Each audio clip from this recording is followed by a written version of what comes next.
Hello, Alden Altenay here with the amazing Nik Cree, Digital Transformer. Great to see you here, Nick. And today we are going to be talking about how to transform your business online and why this is absolutely crucial for you nowadays if you are in business and not online, like still 40% of business people in Queensland, is that right, Nick, still don't have a website? Yeah, it's an incredible statistic. I didn't realise that, but yeah, it's 40% of people don't have a website. Can you believe it? Amazing. I don't know how they do it. I don't know how they still operate in business without a website. Maybe they're all over social media. Who knows? However, a website is really crucial. And now Nick is the absolute expert to talk about this topic with us. He's been in the online space for years. In fact, back when computers just about first started, right, Nick? You've been doing this kind of work, and you've just recently launched a VA program as well, helping people get virtual assistants. And soon you're about to launch a whole other program too. And it's with great pleasure to introduce you today, both on the Gold Coast. Nick is in Mount Tamborine. I'm in Southport on the Gold Coast, and on this beautiful Australia Day, welcome Mr. Nik Cree, Digital Transformer. Thank you very much. And man, what a fantastic day it's been as well. I've just come back from the beach. So I reckon, I saw something really funny down there, and there was a guy on the beach there, and he had one of those, what do you call it, metal detectors. And so he's out there working with his metal detector while everybody else is swimming. And I hear a lot about this laptop lifestyle, and thinking, oh, man, if I had my laptop down here, this would be just like that guy over there with a metal detector sitting on the beach working. But, these days, being online is not about working when you're at the beach. The laptop lifestyle is just all about convenience. So you can work in a cafe and you can pull things up when you need to. But it's also about having a life and enjoying it as well. Absolutely, so crucial. And, taking your business online is one way you can leverage yourself, because a big complaint that business owners have is that they don't have enough time to do everything, right? So embracing the whole digital landscape is one way you can automate your business and save yourself a hell of a lot of time and reach so many more people. So Nick, for those who don't know a bit about you, could you just share a little bit about your background, how you got into doing what you're doing now? Yeah, sure. Look, I've been online since, dare I say it, 1979. Well, actually, I wasn't online in 79. That was just my first experience with computers. But really, I started a mortgage broking business back in, when was that, 78? I've got to tie it to my son's birthday because that was when my eldest was born. So that was in 78, and it wasn't until 2001 that I built my first website. And if anyone ever remembers this platform called Stores Online, yes. They did a tour of Australia and New Zealand, and they were sort of spruiking this brand new website software, and I bought two of them, and that cost me $10,000 back then. So it was a lot of money then, and so I thought, well, fantastic. Not many people had websites then. We talked about 40% of people not having a website today. Back in 2001, it was more like sort of 85% of people didn't have websites, and certainly not small business. The people that had websites were people like large financial institutions, big corporates, because they could afford to spend the money to buy a website. So I got these two Stores Online web platforms, and I thought, great, I've got my website. Little did I know that I actually had to then go and build it. So, so I thought I might be able to put together a bit of content, throw it in, because it was a content management system, an early content management system. But like a lot of things, it was not as easy as they made it out to be. And I had to learn how to write HTML code and CSS, which is the two fundamental code platforms for building websites today that most people don't even need to know about these days. But that back then you did, if you wanted something that looked a whole lot better than something that just looked like it come out of a word processor. So that was really my introduction to it. I built that mortgage broking business over 10 years. From a little small local business to a national brand, and sold it in 2008. And that was really all on the back of online marketing strategies. And that those two little websites that I built. And there was a bit more to it than that. I learned a whole lot of things along the way about how to write copy, sort of calls, how to have effective calls to action. And I still remember to this day this button, the call to action buttons on the website, or the submit buttons. There was one all the way back then. It was about 2001, 2, 3 or whatever, and it was called the Belcher button. And the Belcher button, it was the ideal color and size and font to get the maximum amount of conversions. More people would click on it if it was a Belcher button. And it was an orange button, had, I think, an Arial font, and it was impact font. It was impact, and it was a particular size. And you can still find it today, the Belcher button. So, and that was my early days in online marketing. So I moved to Australia in 2008 after I sold that business, set up a web development business. I didn't mean to. I actually came over here to do affiliate marketing. I thought, because I had a business there that had a large office. We had 25 staff. Had all the overheads that went with that. The rent, the power, the wages, the commissions, the travel. Because all the brokers were mobile, and then all of our computer systems. So, and it was a massive expense. And at the end of the day, there was more headaches than profit. I mean, the money was good, but there's also a lot of headaches that go with running a small business that's sort of a bigger small business. So when I came over here, I thought, right, affiliate marketing, no business. I'm going to work from a cafe. So that laptop lifestyle I talked about before, that was what I was after. So I could just have a laptop, work from a cafe, and hunky-dory, cash rolls in because I've got all these affiliate products that I'm selling. I really didn't know what I was doing. And so I very quickly ran out of money and had to then look at building websites for other people. And my very first client was someone that came to me and said, look, you look like you know what you're doing with this WordPress platform thing. And I sort of didn't. I was just a few steps ahead of her. And She said, look, would you look after my site? I will pay you to look after your site. That's enough to really get you going. And then you can go and get some other clients and turn this into a business. And that's what I did. And so that business was Positive Business Online, ran that for 10 years until I sold that in September last year. And so that was a great business, and I learned a lot about online marketing, about online presence, about what works and what doesn't work for businesses.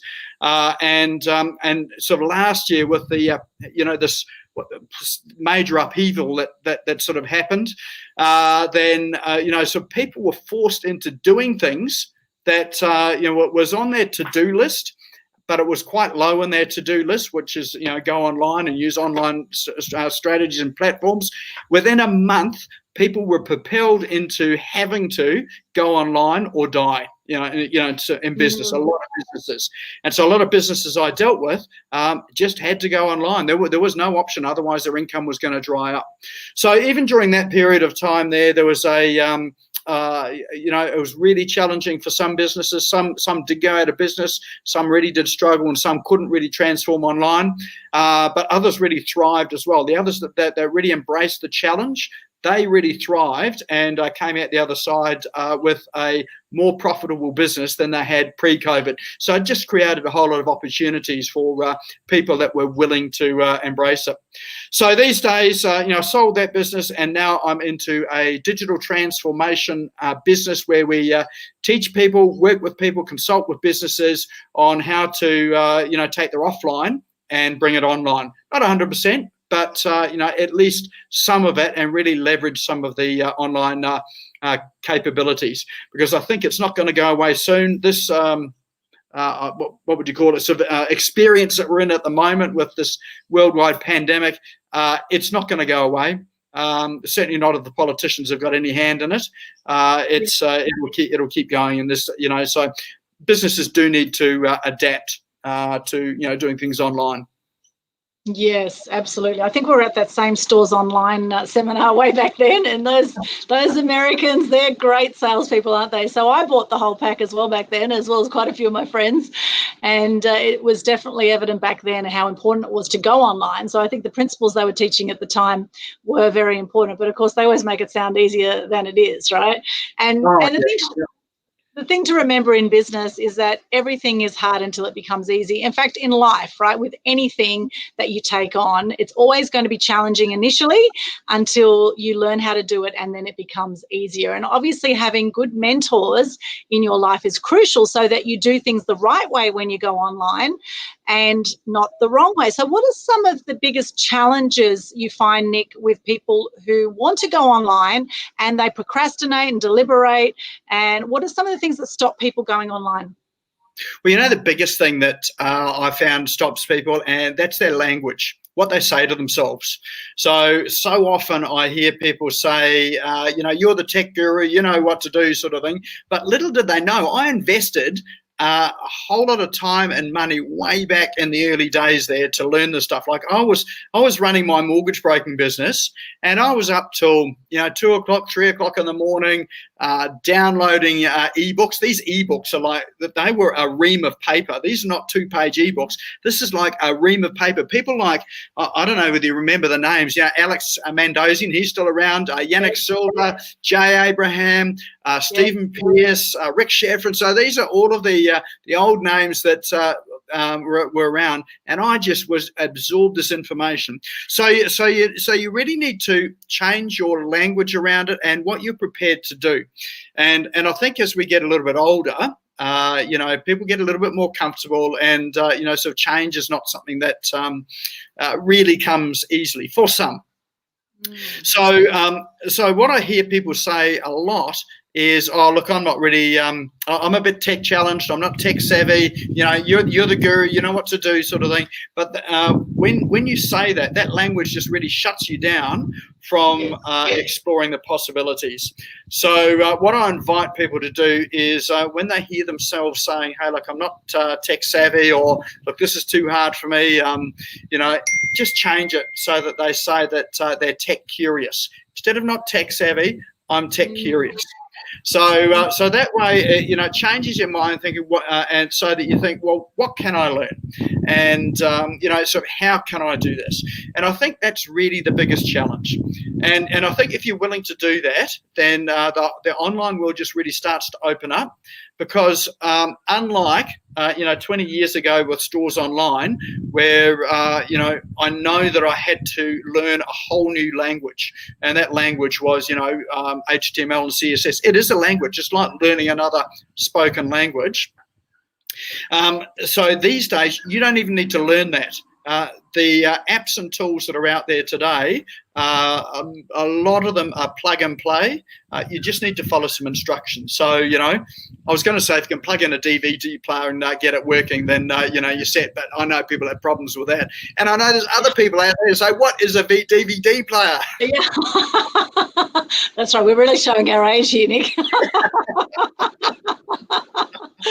Exactly. And that's the thing, is that things are constantly changing with the online world too. We've gone from, coding websites. Now there's all these pretty much plug and play websites, aren't there? There's a whole lot of theme websites. But in saying that, there's still a whole lot of traps that people need to be careful of if they're going to do a website or to put an online presence up. So what are some things that people need to start looking at when they want to take their business online?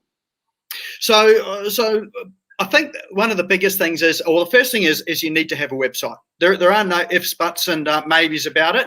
You need to have a website, because if you do things like, if you're using Facebook and Instagram, social media platforms, that's all well and good. And I know people that run their businesses of those social media platforms and make a great living, a good profit, a good business. But I also know people that have been shut down on Facebook and these platforms, and they've lost that business overnight. I think the biggest one that I heard was lost had a million, or just over 1 million followers on Facebook, on the Facebook page, selling pet products. and for some reason Facebook didn't like it. To this day, he still doesn't know what it is, but his account got shut down overnight. And he went from making, sort of hundreds of thousands of dollars with this, with Facebook to nothing overnight. So it is a massive, massive risk if you are relying on these social media platforms. Yes, it's easy. Like, it's easy to get in there and do it, but it comes at a cost that sometimes things that are easy have a big downside in that you don't have full control. So I would say, a website is essential. And when you're getting a website too, again, there's a temptation to go to a lot of the free, well, they're not really free, but they make it sound free entry, drag and drop platforms out there, which are really easy for a newbie to get in and, start building a website. And look, they've got their place. They're really good for getting started in business. But very quickly, if you're agile online and you're really wanting to grow online, you're going to be ditching that platform and then moving over to something a lot more robust like WordPress. Now, some people love WordPress, other people hate it. But, in terms of a tool that is probably the best, most flexible tool to be able to use for a website, WordPress, there really isn't anything better.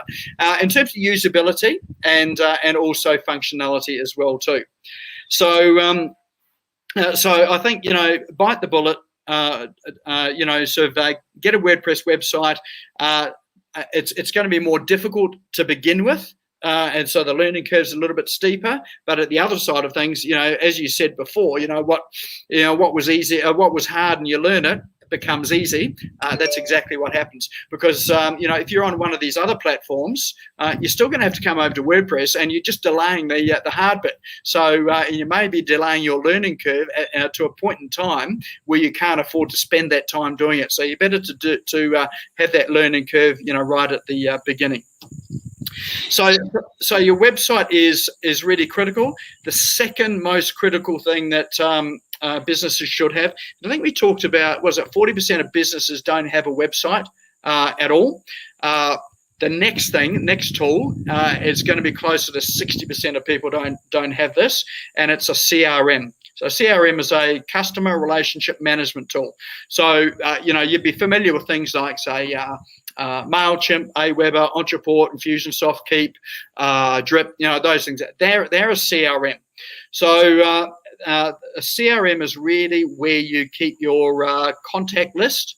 And like, even way back in the stores online days, I was told to have a CRM, and I remember having Aweber way back then.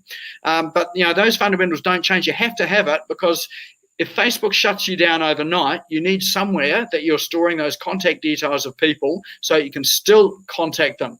And really your insurance is having something like a CRM. And then you connect the two of them, your CRM and your website together, and those two work in tandem. It's not good enough just to have a website. You need those two, and they work like two gears, sort of making your business machine turn around. So if there's anything I'd recommend, invest in those two things. The rest of the stuff can come later. Yeah, fantastic. And thank you to everyone watching this live right now. We've actually got a question here from Jay Deep Sin Parma. Welcome, Jay. I'll say Jay for short here. And whoever else is watching, I'd love to hear, where are you from right now? Just pop into the chat. Where are you from? If you're watching this on Media Queen TV on YouTube, or if you're watching this on Facebook, pop in the chat. Where are you from right now? And if you do have any questions like Jay here, please pop them in the chat too. We're going to be chatting for about another 40 minutes or so with Nick.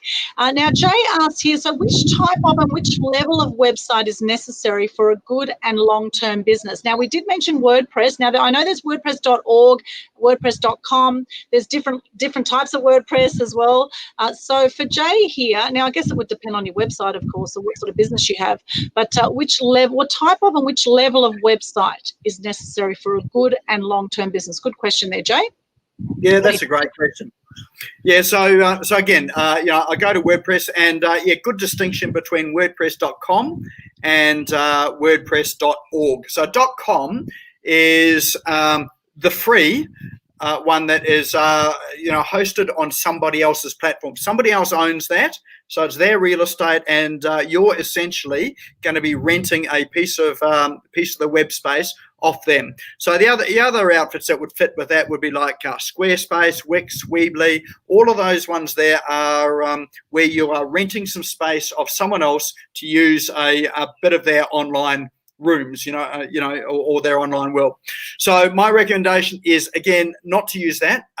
And same reasons too. You can be shut down on those platforms for going against the terms and conditions, and you may never know. And in fact, I've been shut down on WordPress.com before because I did violate their terms and conditions. It wasn't I was a bad guy. I might have been pushing the limits a bit, but I didn't know. And who reads these terms and conditions anyway? So, and it wasn't until I really read it that I could see where it was, and it had to do with how I was marketing some of what I was doing, and it was a health product as well too. So again, you've still got similar risks to your social media platforms being on those free ones, and they're not really free anyway. They're only free to get in, but once you start to go past that basic level, you're going to start paying. So and if you're going to use your own domain name, you're going to start paying. So you're going to pay for it anyway. So if you're going to pay for it anyway, let's go to a platform that where it's your bit of real estate. So so you can build your own online house with WordPress.org. So that piece of software is one that you download. You need to have a web host, so somewhere to host it, and you pay for that hosting. So again, some of the cheap and free cheap ones are not all free, but the cheap ones are like HostGator, GoDaddy, what's that? Bluehost. So there's a lot of those ones there. Okay for starting, but if you're going to get any decent traffic, I'd be looking for something way more robust than that, because you're going to find yourself in a world of issues and problems there. I personally use Cloudways, which is a good commercial grade server with, and the pricing's not much different to some of those cheaper platforms at the lower level, but you can scale it right up as you need to.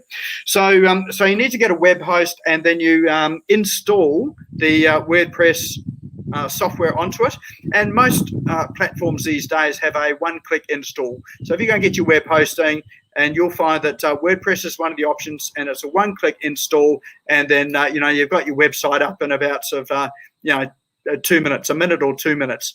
So you've got a presence online, and then the next thing is now to build it and to create some content. So if you're looking long term, the reason why I say WordPress.org for long term is because you can create a brochure website, which is what a lot of businesses start with, and it'll run that perfectly. It'll do that really well. But at some point you might want to expand. So you may want to collect money online. So you need to have a payment gateway to do that. So something like Stripe or Square or PayPal, they're all payment gateways, and they allow you to collect money.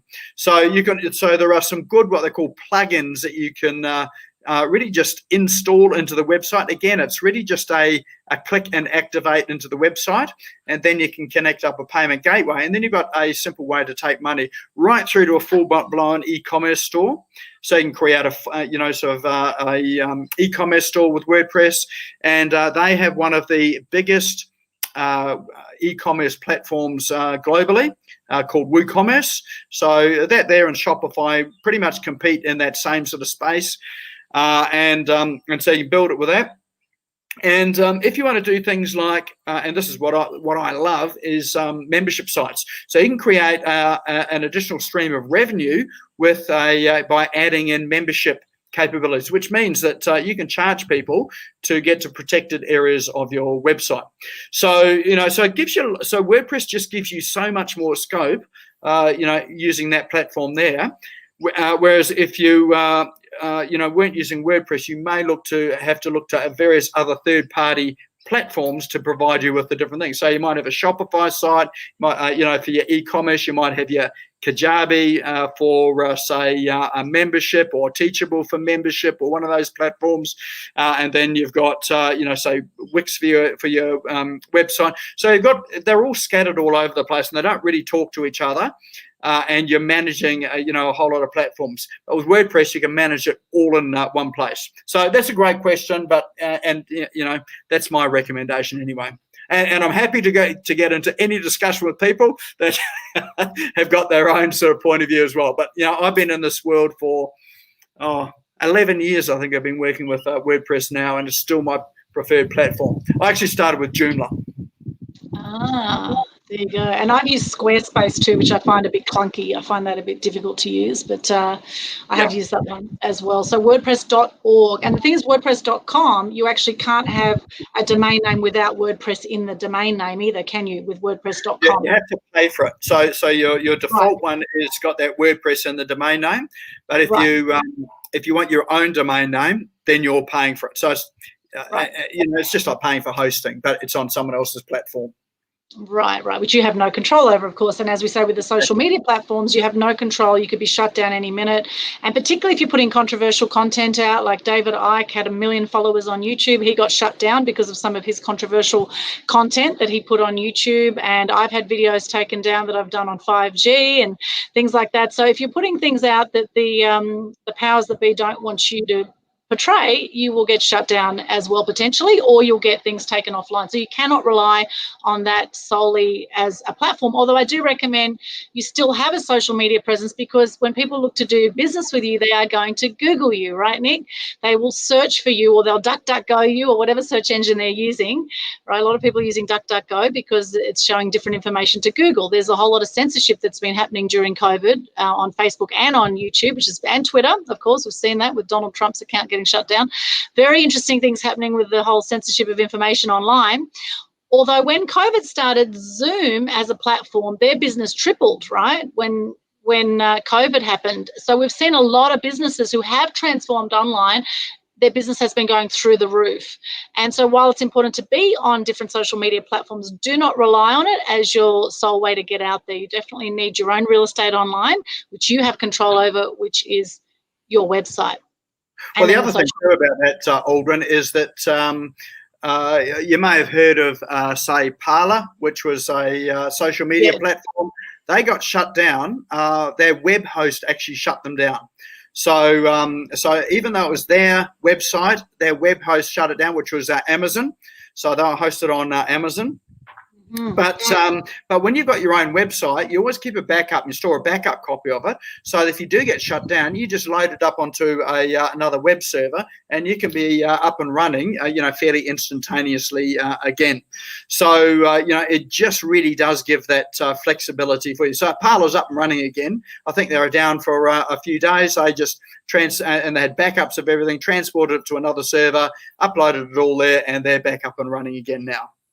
Wonderful. And, it is exciting times where we have so many different, social media apps out there now, and so many alternatives to the mainstream. So even though, Facebook started in 2004, it's only been 17 years since Facebook started. And now out of the 7.8 billion people on the planet, we have 3.8 billion active social media users now. So there's no doubt about it that half the world's population are online just on social media, let alone websites. And people are looking online all the time to buy goods and services, which once upon a time, they would have been maybe more wary than they are today. And sure, you do need to be aware of scam artists online. Of course, that's always going to be there, and offline. So you do need to be wary. Actually, on that point, Nick, when people go to buy a good or service online, what are some things that they should look out for on a website, or when they're going to look to buy services, or to look for a mentor in business? Or what are some things that people should look out for? Well, certainly on a website, you and not many people do this, always look down for their terms and conditions and privacy policy. And what I'm looking for in there is also, do they have a physical address and phone number that I can contact them at? So that's the first thing. Some of the other things are look at their domain. So and look, not wanting to single out any Eastern European ones, but if it's got .ru at the end of it, or something that's not familiar to you, I would be looking at that very closely, because that's often how some of the scammers work. But because they can't host in countries like America, and I mean some of them do, but they get shut down so pretty quickly. So, you know, if they've got an unusual end domain, just be wary of that. Doesn't mean they are a scammer, but you need to just look at it a bit more closely. Googling is always good, or searching is always good. I look for reviews. So I'm always sort of searching for reviews on companies before I buy anything.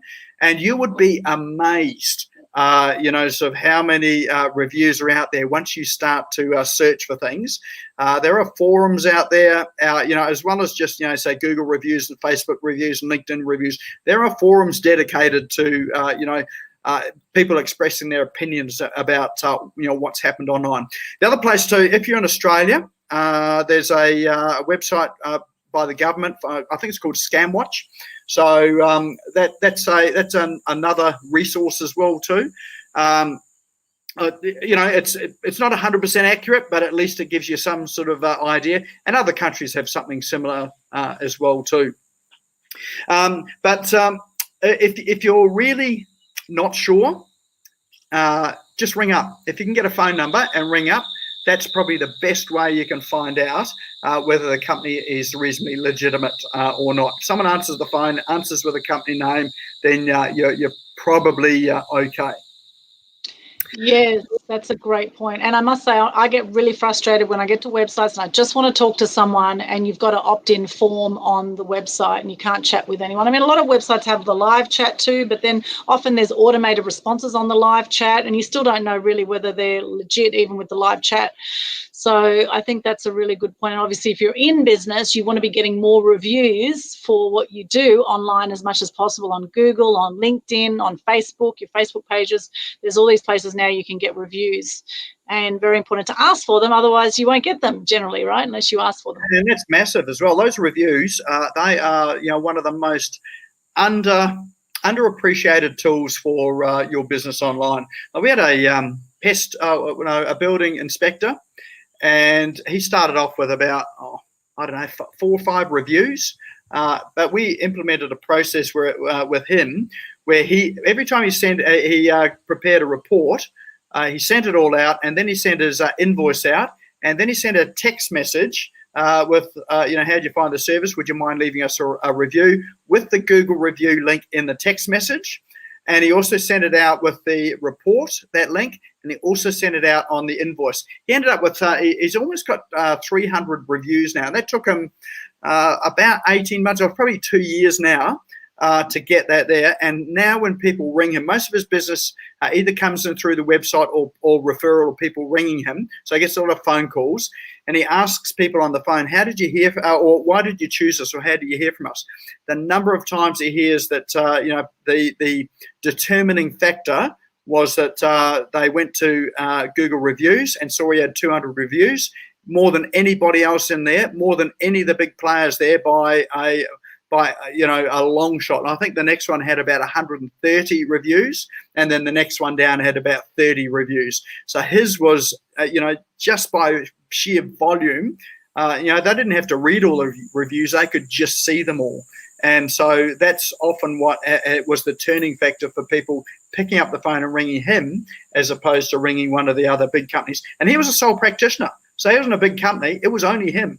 So he was able to beat out the big end of town just by being sort of smarter and cleverer about some of these online tools.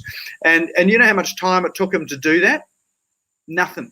So, you know, after the initial setup, you know, he had the template on his phone, and he already had their phone number, so he just sent the text message. And, you know, that was because it was set up as a template, he just used to bring it up, bring up the phone number, and hit send. And then on the invoices and the reports that went out, it was just another line he added to the template that he already had. So you know, from then on in, there was no more work that he had to do, but just by adding that to the things that he already had, you know, really got him, you know, really hundreds of thousands of dollars more business than he would have got if he didn't bother about it. So some of these things online are just so simple and just take a little bit of effort, yet you know, people don't do it. And even his competitors out there today, they're still not doing it. You know, the big ones are, but they were doing it anyway. But the other small ones, they're still not doing it. And, you know, they're sort of struggling with it. But he thrived through COVID, and also properties were selling through COVID as well too. Was it properties and cars? They just really took off, during this period of time. The number of people that have moved house and bought new cars, I suppose because they're not going on holiday and they've still got money. Amazing. And alcohol took off, of course, and Yep. and masks and toilet paper. Toilet paper, obviously, went through the roof as well. How much can people use? Well, a lot of people were feeling quite shitty at this time, I guess, Nik. So hopefully you have enough toilet paper wherever you are in the world. And hello, Marfoot. Good to see you, Marfoot. Where are you coming to us from? All these amazing people joining us and watching right now. Just pop in the chat. Where are you coming to us from? And do you have any questions about how to transform your business online with the amazing Nik Cree? We have the Digital Transformer in the room. Now, Nik, I have a question. You mentioned membership sites, and of course, people are looking for support in business and they're looking for mentors, etc. So what are some good platforms? What are some ways people can go about doing a membership site? Again, WordPress. So I can't stress that enough. If you've got that platform, you can do anything with it.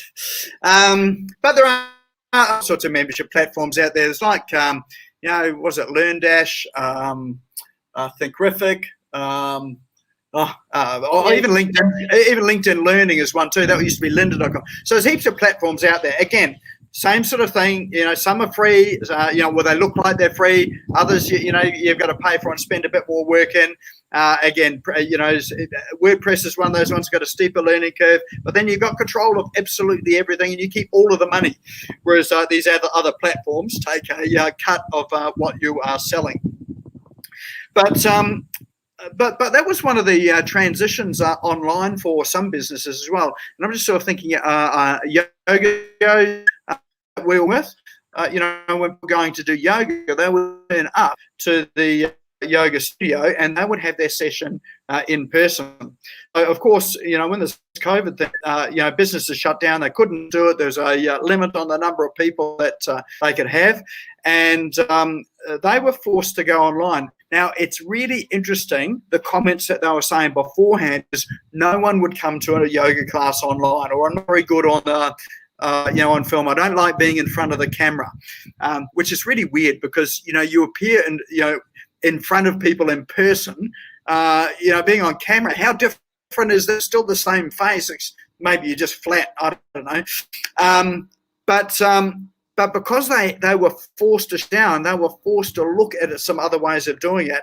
And that's why Zoom took off, because you've got all these businesses going on Zoom. So how easy for a yoga studio to go online. People didn't have to leave their own homes. They had their yoga mat. They could roll it out in the lounge, turn on the TV, plug their phone or computer in. They could be on their phone, and it's there in their home. But here's the interesting thing: is that not only were they running these online classes, but a platform like Zoom and some of the other platforms too, it automatically records them. So now they've got these recordings that they have downloaded. So I know one yoga studio that downloaded it, and they are now using that in their membership program. So now they don't actually have to physically turn up to run these classes. These are yoga classes on demand. So people can just rock up, they can log in, they can buy a membership to it. So, $20 or $30 a month, I think it was, unlimited yoga classes. And so they subscribed to it. They were already spending that money on yoga now. For them, it's like, they've got so much more. So it's not just one yoga session a week. They can have as many as they like for that same price that they were spending for one a week. So all of us, all of a sudden they've got alcohol. The business owners have made it once. Now they can sell it multiple times, and they never have to touch it again. Demand. People just log in. The business owner doesn't have to do anything more with that class that they've already recorded. And if you think about it too, so these classes, often they're repeating the same thing over and over again. So they might have 10 different formats. I'm not a big yoga person, so I don't know quite how. My partner is. You might have 10 different formats, and you just repeat those formats. So that you just do it once, it's recorded, and now you've got a membership site, $30 a month, and then they're starting to focus on marketing, so spending more time in the marketing to get more people in to the membership site. And then they're recording classes as well, and those classes keep going up so that people have got access to those classes. So what they're then able to do is then segment it into, say, hot yoga. I don't know what the other different sorts of yoga are. I know hot yoga because that sounds really good, because I wanted a hot bod. I thought, hot yoga.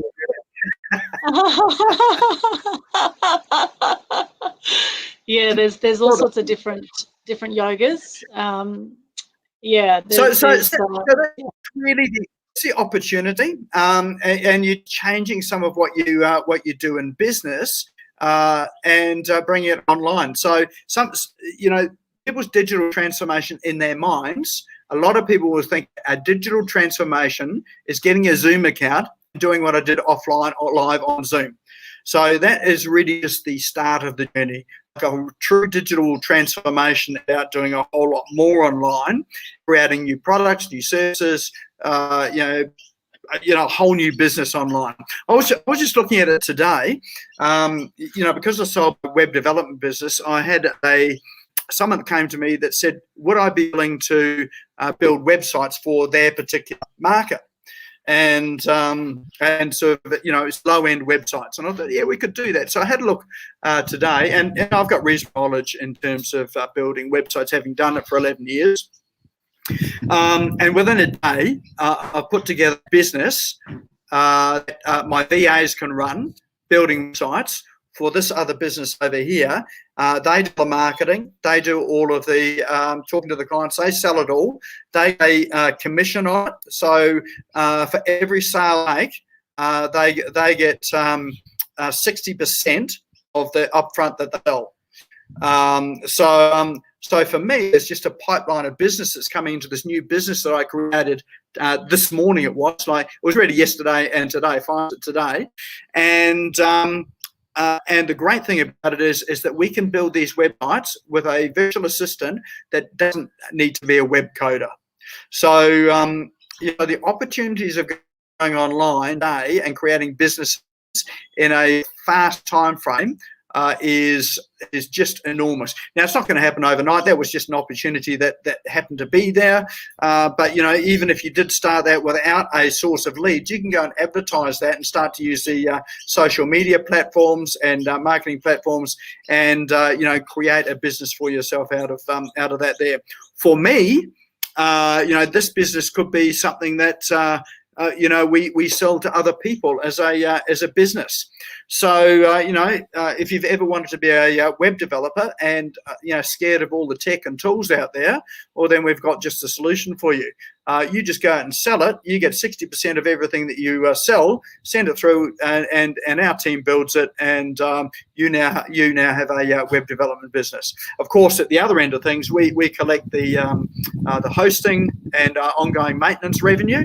And there's more money in that there than there is in just the upfront.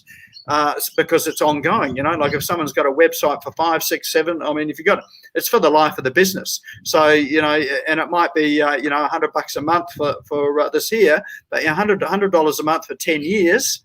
What's that? That's $12,000, off a customer. So, and whereas you might have sold the website for maybe $1,000, $1,500, at the front end.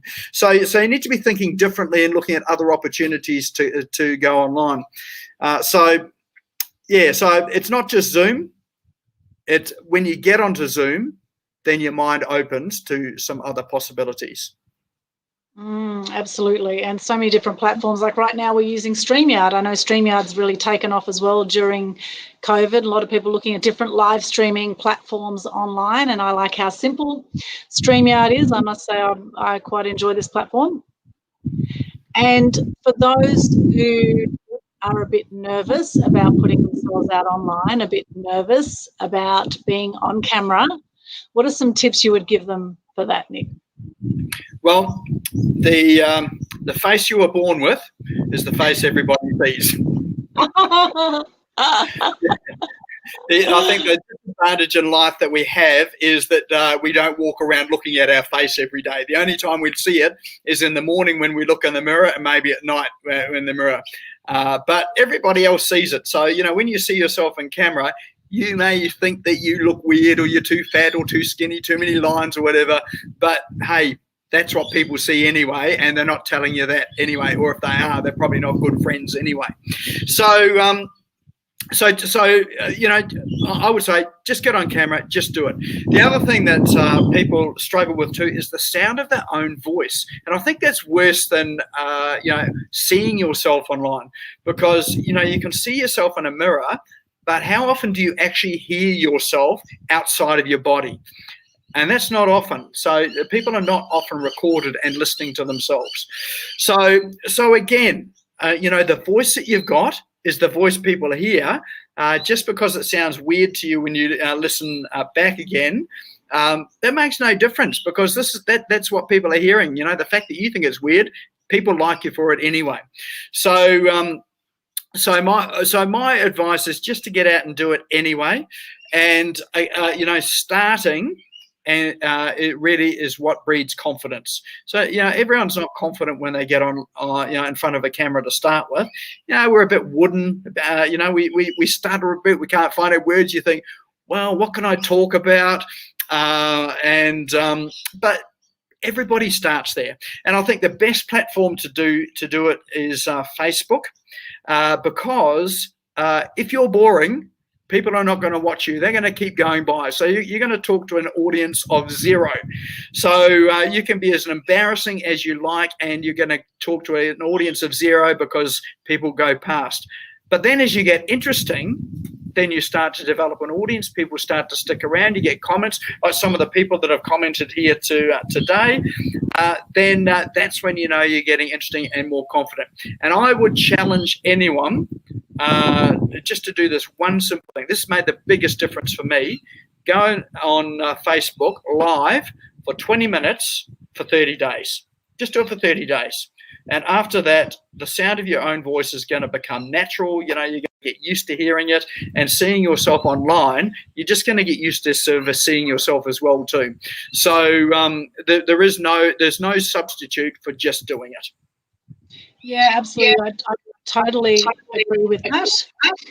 And I think, the thing is that your X factor is your story. And if that little monkey chatter brain comes up there and says, who are you to share something or teach something, you only need to know 10% more than someone else to be able to teach something, right? So the thing is, you'll never know everything about your topic. My topic is media, helping people get publicity and helping people get interviewed online and podcasts and online TV shows, etc. And there's always new platforms opening up. There's always more to learn in that space. So no matter where you are, they say, do 10,000 hours of study and you become an expert in a field. But the thing is, just start where you are, because most likely right now you're teaching people things and you don't even realize you're teaching people things right now, and people are coming to you for advice. So it's just a matter of then how you package that up and how you organize that to then get that out and either have a membership site or start a business around it. And we will be going deeper into this topic with Nik. We actually have a Mass Media Tribe meetup coming up on the 3rd of February, which I've just shared into the chat there. If you would like to join us, it's a free event. We're doing a 2-hour event there on the 3rd of February from 6 p.m. Australian Eastern Standard Time, where we will be going further into this. However, joining us right now, if you do have any questions, please pop them into the chat and we can answer any of your questions right now and take on some of these challenges. There's lots of different challenges happening online right now. We have the Global Good News Challenge. I'll pop that link in here in just a moment, which is helping to share more gratitude and more good news in the world, because if you're sick of seeing all the negative news out there, then do something to make a difference. Be the change you want to see in the world, as Gandhi says. And we have different monthly challenges. We've got in February, 1st to the 5th of February, we've got a 5-day challenge where you just do a Facebook Live, just share your name, what you do, 3 things you're grateful for, and a piece of good news about yourself, someone you know, or from an online good news site. And there are many good news sites online. It's not all negative news out there. In fact, there's a lot of truth media and a lot of positive media sites now online if you know where to look, and it's all about what you choose to focus on, right? So focus on more of the positives and more of the good things happening in life, and you will get more of that, okay, rather than, watching all the mainstream news and getting depressed. Do not believe everything you hear in mainstream media, or you will end up depressed and suicidal potentially if you believe all of it, okay? There are hidden agendas, and having worked as a journalist for many, many years, I can tell you there are hidden agendas in the media.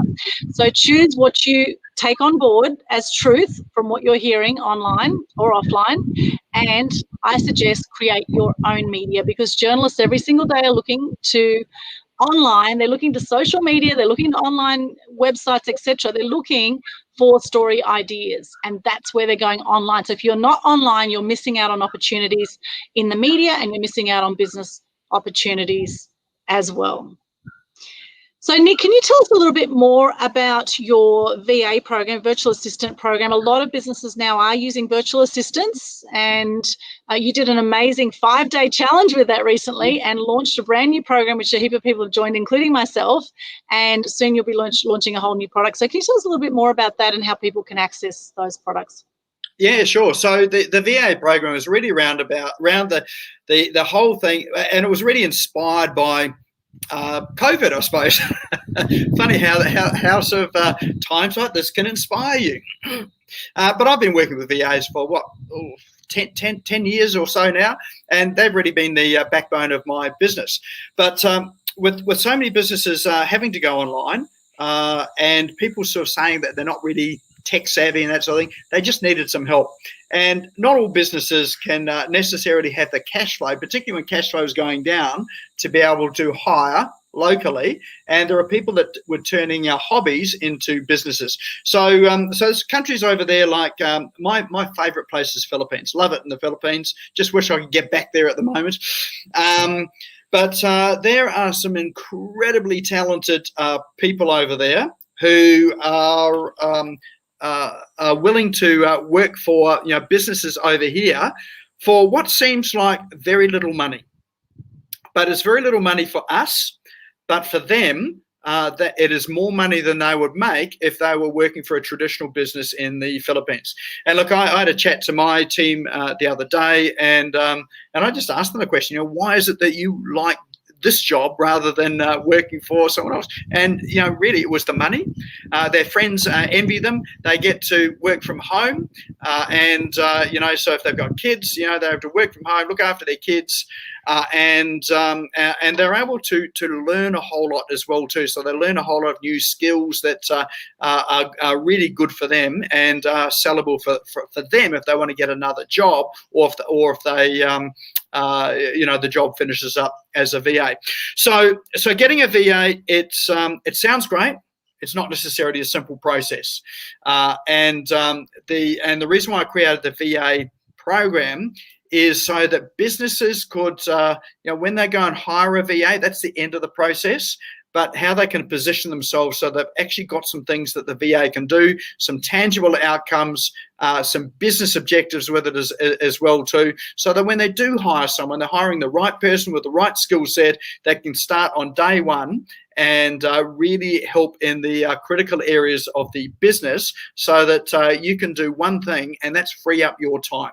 Because if you can free up your time, then you've got the opportunity to create more, do more, sell more, meet more people, sort of deliver better, and really do what your real passion and competency really is. So the simplest thing is you can offload some of the things that you don't like doing. And that, I don't know, that might be administrative tasks like doing the books, answering your emails, social media. Like, I'm hardly on social media, and I am on it for things like this here and content that I create. But most of the time, my virtual assistants run my social media account.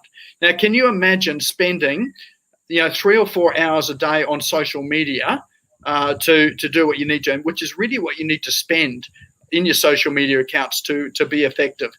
So, but they spend that time in there, and for me, it's just really cost effective, because I can just get in and be the face of the business and do what I do best, which is helping people with their businesses and their digital transformation.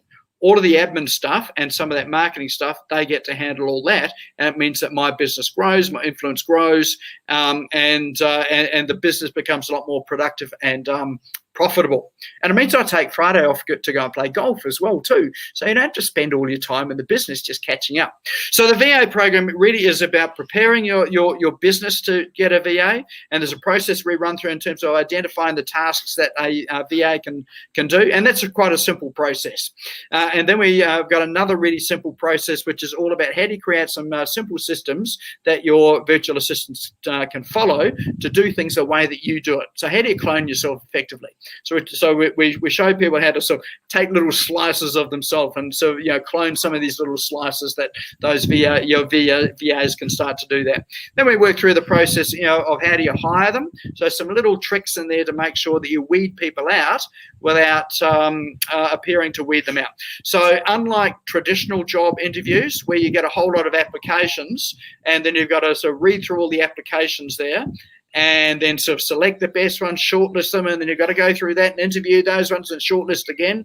I've got a reverse process which I run through, which is how do you get people to weed themselves out, first of all, before you even read these? Because you might get 200 or 300 applications when you're looking for a VA. So I've got a great process, so you only ever get to interview the top ones, and you're more likely to get just the best VAs coming through at the end of the day. Plus we've got a whole lot of resources about how where do you go to hire them, how much do you pay them, and sort of a directory of services. If you don't want to do it yourself, where do you go to get VAs? So it is quite a comprehensive program that's there. So again, we will be running another challenge on Facebook, which we're just sorting out the dates for that. But otherwise, if you want access to the program, just go to smashgo.co and go to the products page, and all of the information is up there. Smashgo.co. Okay, I'm just going to pop that into the chat there. So have a look there for the VA or virtual assistant program. And I must say I've had a full-time virtual assistant for nearly 2 years now, and it's been absolutely invaluable. It saves me so much time, and I'm ready to employ a second person soon. So it's starting to get busier, and cloning yourself is so crucial so that you can stay in flow and focus on what you do really well and outsource the rest. Although you still need to have some understanding of how to do other things before you can outsource it too, right? It's a difference between delegation and abdication. Some people think that getting a VA means you abdicate all of the stuff over there and you don't have to know any of it. So it's not. It is delegation, and delegation is a process of you've still got responsibility for it. You still need to know the outcomes and still need to be responsible for that, but you've got someone else that's responsible for completing the work and completing the tasks. So, and you'll get to the point where your VAs are going to be more competent than you in some areas. Like my team there, I have no idea how they run some of their jobs and processes and things, but it just works. But that's because we've worked hard. I've been in the game for 10 years, and it's really getting to that point where you're developing people. It's not just giving people jobs and tasks. It's developing people into their roles. And once you get to that point there, then your business just starts to skyrocket. And that's what made my web development business so valuable for someone to buy, because some of the VA team went with them, and it was a turnkey business where the VAs were handling sort of everything in that back end there, and so someone could come in and buy it. And never had to step into it effectively, and I don't think he has anyway. So, but the business just runs. And if I can just sort of tell you, I'll just share a wee story about sort of some of the value of having a VA. I was on the golf course. I'm not a good golfer, but I get out on Friday, and I just wanted the day off. So what am I going to do? If I sit around the house, I'm going to go into my computer. It just happens. So I've got to go out and do something. So I go and play golf with a mate of mine. And And the phone rang. It was one of my clients on the phone. She said, "Help! Help! I've got a problem with my website. I think someone couldn't get into their memberships area, or something had happened there." And I said, "Look, no worries at all. I'll get a developer to go and have a look at it." So I'm on the golf course, walking between tee off and the hole, and I use an app called Slack, and so I just sent a quick message in Slack. Hey, can you just go and jump into the site and have a look at it? They jumped into it, and they had it resolved in, sort of 30 minutes or so. And they contacted the client back again to say, "Hey, Nick is out on the golf course. But he said there was an issue. We've fixed it." And she was just over the moon with it. So in terms of customer service, it was like, she said to me, she said, "I know you're on the golf course. If it was anyone else, they would have said, look, I'll get to it once I've finished and, can get back to the office, and it might not be tomorrow." But she said the fact that you had a team there meant that they deal with it, regardless of where you are. So for me, that truly is the laptop lifestyle, or it's the cell phone lifestyle, when you can do that. So I can impress upon you how good it is to have staff like that there, and so affordable as well. Yeah, brilliant. And look, it may take a little while to build up systems, and just notice the conversation in your head that might come up and say, "I'm no good at systems and I hate systems." And, not talking about anyone here on this interview, of course, talking about other people here. Just notice those conversations that might come up in your head, right? And just say thank you for sharing, and park it, and just have a go, right? Just have a go and follow the steps. Nick gives some very simple steps and instructions on how you can set up systems, which I love that, Nick.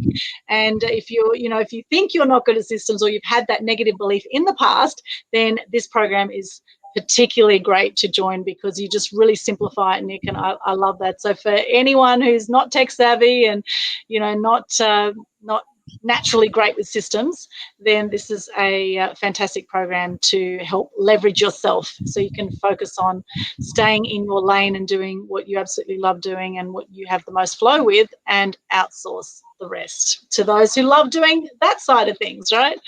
And great for perfectionists as well too. If you're a perfectionist, this program will whip that perfectionist streak right out of you, so you can get on and make some money and get some time back. Yeah, brilliant, brilliant. Now, Nick, I'm so excited. You're going to be launching something very new soon, and I don't know how much you want to share about that right now, but it has to do with digital transformation. Would you like to share a little sneak peek of what's to come with your digital transformation work? So I'll share a wee bit about it, in that the theme for this year here, for me, is and my clients' income. And before you say, "Oh no, not another network marketing scheme," or something like that, that is a form of recurring income, but that requires quite a lot of effort and work. But the great thing about being online is that you can create recurring income in your business by understanding what it is, how to go about it, and how to set up some systems around it. There's that word again, systems. But there are all sorts of tools and processes online to help you to do it. Now, I've had recurring income businesses for 20 years, and I can't tell you how freeing it is to know that on the first of the month, all of your overheads and bills are paid from this recurring income that just keeps coming in every single month. Probably the simplest way to think about it is a lot of people will be familiar with network marketing income. That one requires quite a lot of work, as I said. You've got affiliate programs, which is where I started when I came to Australia. So affiliate programs is where you promote someone else's product, and they pay you for promoting their product. And there are affiliate programs out there that will pay you forever. So, we mentioned Aweber being a CRM system. I started helping people to set up Aweber for themselves back in 2009. I still get paid to this day from Aweber for those clients that are still using that system. So And I get paid by check. I get a check in the mail. It costs me more almost to cash the check at the bank than the commission itself. I mean, the fees are horrendous. But the point of it is you can get, you can create, look for those programs. Now, not every affiliate program is going to be suitable for you, so you need to find out something that's going to be workable for your business, related to your business, and is not a competitor to your business. So we work through some of that. But having said that, that is only one form. There are, what did I look at today? 23 different styles of recurring income that most businesses would be able to use one or two of those that would create an additional profit center. So that's part of it. Of course, around all that too is that you need to have virtual assistants well, you don't need to, but it really helps you to run some of these programs. Plus, you need marketing, digital marketing. So the program I will be launching is going to be around initially, how can you set up these recurring income programs for your business? What are they? How do you do it? And how do you make it simple?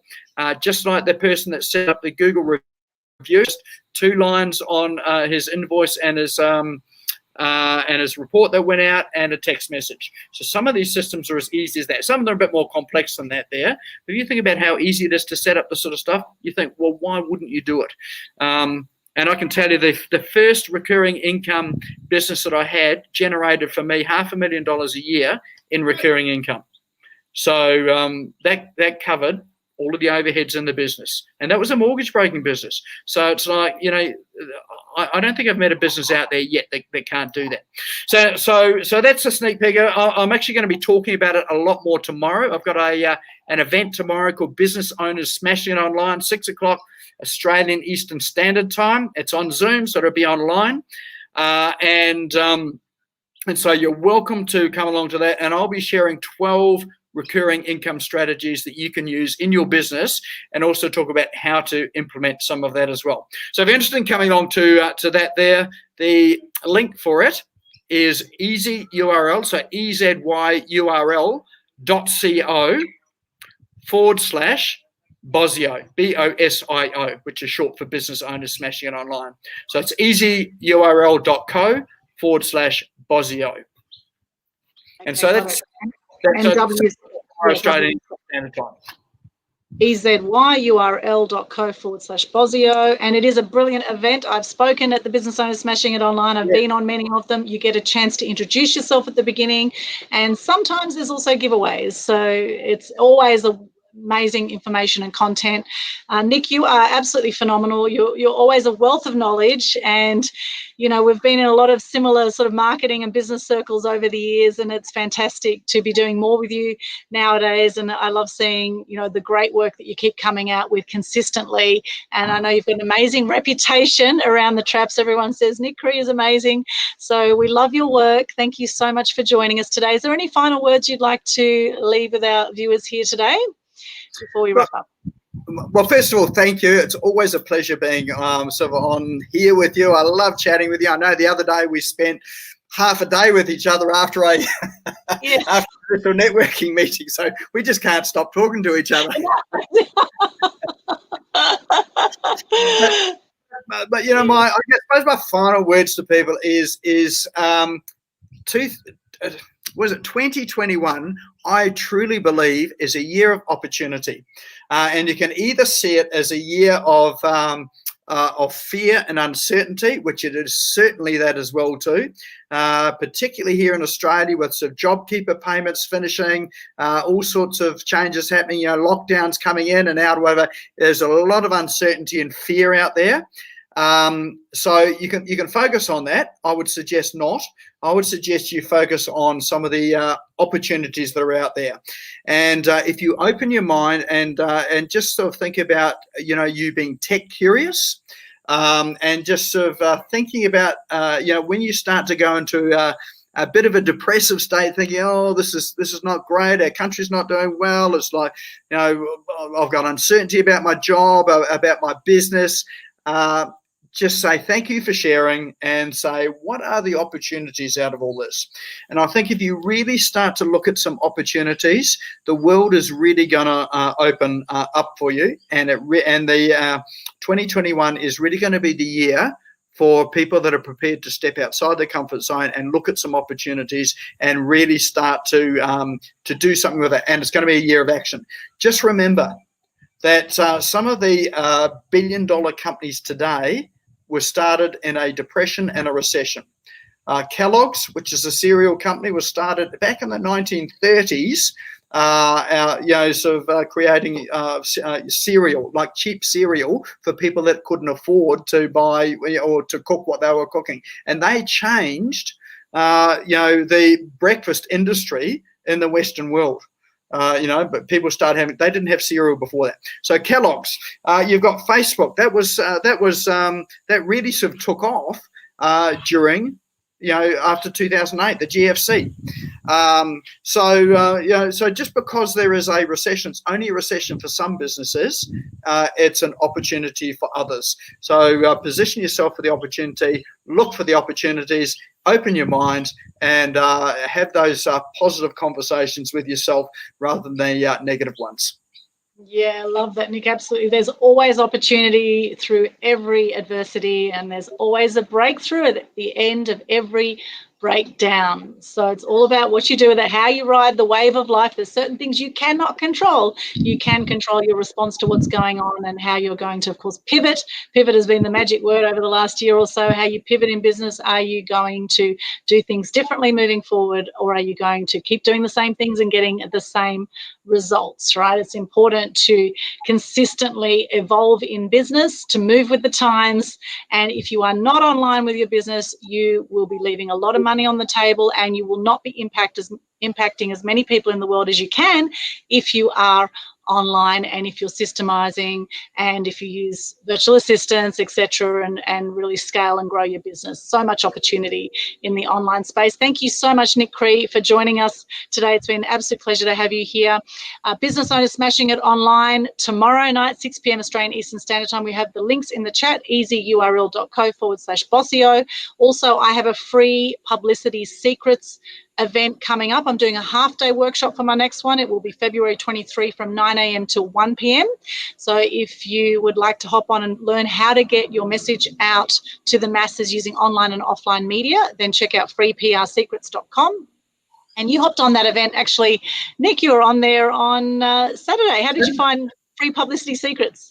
It was fantastic, actually. It was like I've heard you speak about publicity before so many times, but it's Saturday again. I just learned so much more, and I'm thinking you must have spoken about this before, but I've missed it first time round. So I would just encourage anyone that's thinking about publicity in the media to go, because the amount of publicity. People think about publicity being things that you pay for, but the amount of free stuff out there, if you know what to do, is just incredible. And you just shared so much on Saturday that again, I'll be back again, because I know there's things that I missed that I'm going to learn more. Fantastic. And I never know quite what's going to come out of my mouth at these events, so so even though I have set slides, I very much go with the flow of whoever's in the room. And moving forward, it's going to be a meeting, not a webinar. So I'll be able to see your faces moving forward. And instead of a full day event, we're doing a half day event to cater for more people who are incredibly busy online. So I hope you can join us for the next one, February 23. Hop on all those links. We've got amazing stuff coming up. Global Good News Challenge, chance to get yourself out there. Check out the VA challenge that Nik Cree's got as well. And if you have any other questions or comments, what did you get out of this? Please pop into the chat. Love to hear from you. If you haven't subscribed already to Media Queen TV on YouTube, I recommend you do that. There's over 550 different videos on there now. And there's been 23,000 views of my channel. I found out the other day, I had a look at the stats behind the scenes, 23,000 views. Even though some videos don't show a lot of views, when you look at overall across all the videos, 23,000 views. So thank you to everyone who has supported Media Queen TV and everyone who is a stand for truth and good news in the media. I'm all about helping to lift people's spirits, as I know Nik is out in the world. And as Gandhi says, be the change you wish to see in the world. So here's to you stepping up with your business, transforming your business online. We are going to be chatting more about it, of course, in the Mass Media Tribe event coming up as well on February 3. The link, again, is in the chat. And thank you for all our live comments there from Jay and Mahfoud and everyone else watching this who has been a little bit shy to pop in the comments. Please pop in after this. Thanks once again, Nick. Can't wait to see you again shortly. Business Owners Smashing It Online and all the other events coming up. Make sure you follow us, connect with us on social media. And if you have any other questions, reach out. We are here for you. Any final words, Nick? See you online. See you online or on the golf course.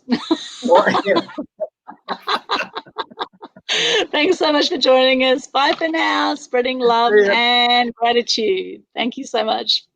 Bye for now. Happy Australia Day.